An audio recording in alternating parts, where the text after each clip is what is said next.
அனைவருக்கும் வணக்கம். Welcome to Jo's kitchen. இன்றைக்கி நம்ம ஜோஸ் கிச்சனில் வாழைப்பழம் வச்சு ஒரு சாண்ட்விச் தான் செய்ய போகிறோம். அதுக்கு 3 வாழைப்பழம், ப்ரெட்டு, வெண்ணெய், சர்க்கரை எல்லாம் எடுத்து வச்சுருக்கேன். நீங்கள் வேணால் வேறு பழம் ஏதாவது வேணாலும் எடுத்து வச்சு செஞ்சுக்கோங்க. அதை வாழைப்பழத்தை வந்து தோலை உரிச்சிக்கோங்க. உரிச்சிட்டு சின்ன சின்னதாக நறுக்கிக்கோங்க. நல்லா பழுத்த பழமாக எடுத்திங்கன்னா இன்னும் நல்லாயிருக்கும். இந்த மாதிரி ஓரத்தை வேணுன்னா வெட்டிக்கலாம், இல்லைன்னா அப்படியே கூட வச்சு டோஸ்ட் பண்ணிக்கலாம். நான் ஓரத்தை வெட்டிட்டும் காமிச்சிருக்கேன், அப்படியே ஓரத்தோடு டோஸ்ட் பண்ணியும் செஞ்சு காமிச்சிருக்கேன். 2 விதமாகவும் செஞ்சுருக்கேன். இப்போ வந்து எல்லாத்தையும் வெட்டி வச்சுட்டு நம்ம வாழைப்பழத்தை வந்து வதக்கிக்கலாம். கொஞ்சம் வெண்ணெய் விட்டு வதக்கினோம்னா இன்னும் நல்லா டேஸ்ட்டாக இருக்கும். சாப்பிடும்போது வந்து ஃபில்லிங்காக இருக்கும். இது மாதிரி வெண்ணெய் கொஞ்சம் போட்டுக்கோங்க. போட்டுட்டு நம்ம நறுக்கி வச்ச வாழைப்பழத்தை சேர்த்துக்கலாம். நீங்கள் பழுத்த பழமாக இருந்தால் சேர்த்துக்கோங்க, நல்லா டேஸ்ட்டாக இருக்கும். இந்த மாதிரி ஒரு 2 நிமிஷம் வதக்கிட்டு அதுக்கப்புறமா நம்ம வந்து சர்க்கரை சேர்த்துக்கலாம். நல்லா குழஞ்சி வர வரைக்கும் வதக்கிட்டிங்கன்னா நல்லாயிருக்கும். சர்க்கரை சேர்த்துக்கோங்க. சர்க்கரை வந்து உங்களுக்கு எவ்வளோ தேவைப்படுதோ அந்தளவு சேர்த்துக்கோங்க.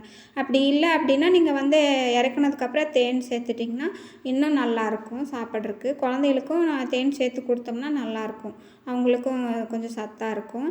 இந்த மாதிரி நல்லா குழஞ்சி வந்ததுக்கப்புறம் நம்ம எடுத்துகிட்டு தோசைக்கல்லை சூடு பண்ணிக்கலாம். தோசைக்கல்லை சூடு பண்ணிவிட்டு நம்ம வதக்கின வாழைப்பழத்தை வந்து ப்ரெட்டில் வச்சுட்டு இப்படி க்ளோஸ் பண்ணிக்கோங்க. க்ளோஸ் பண்ணிவிட்டு இதை வந்து டோஸ்ட் பண்ணிட்டோம்னா நல்லாயிருக்கும். இதுக்கு வந்து நான் வெண்ணெய் வச்சு டோஸ்ட் பண்ணியிருக்கேன். நீங்கள் வேணால் நெய் ஏதாவது வச்சு கூட டோஸ்ட் பண்ணிக்கலாம். இன்னும் நல்லா மணமாக இருக்கும், குழந்தைகளுக்கும் கொடுக்கலாம், நல்லாயிருக்கும், சத்தாக இருக்கும்.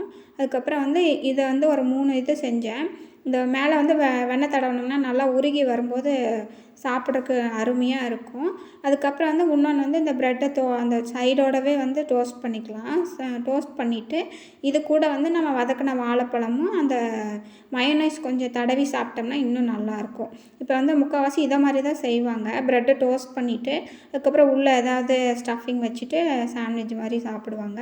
இந்த மாதிரி வாழைப்பழம் வச்சுட்டு மேலே வந்து மயோனைஸ் இருந்தது, அதை கொஞ்சம் தடவிட்டேன். இந்த ஃபுல்லாக தடவிட்டு இது மாதிரி மேலே டோஸ்ட் பண்ண ப்ரெட்டை வச்சிட்டிங்கன்னா சரியாக இருக்கும். இது மாதிரி வச்சுட்டு நடுவில் கட் பண்ணி கொடுத்திங்கன்னா குழந்தைகளுக்கு வந்து ரொம்ப பிடிக்கும். அந்த மாதிரி ஷேப்பில் கட் பண்ணி கொடுக்கும்போது நல்லாயிருக்கும், சாப்பிட்றதுக்கும் ரொம்ப விருப்பப்படுவாங்க. இது கூட வந்து நம்ம தேன் சேர்த்து கொடுக்கலாம். அதே மாதிரி ஜாம் ஏதாவது இருந்துச்சுனாலும் ஜாம் வச்சு தடவி கொடுக்கலாம், நல்லாயிருக்கும். இப்போ வந்து இதை மாதிரி எல்லாத்தையும் டோஸ்ட் பண்ணி எடுத்துட்டோம்னா ரெடி ஆயிரும் சாப்பிட்றதுக்கு.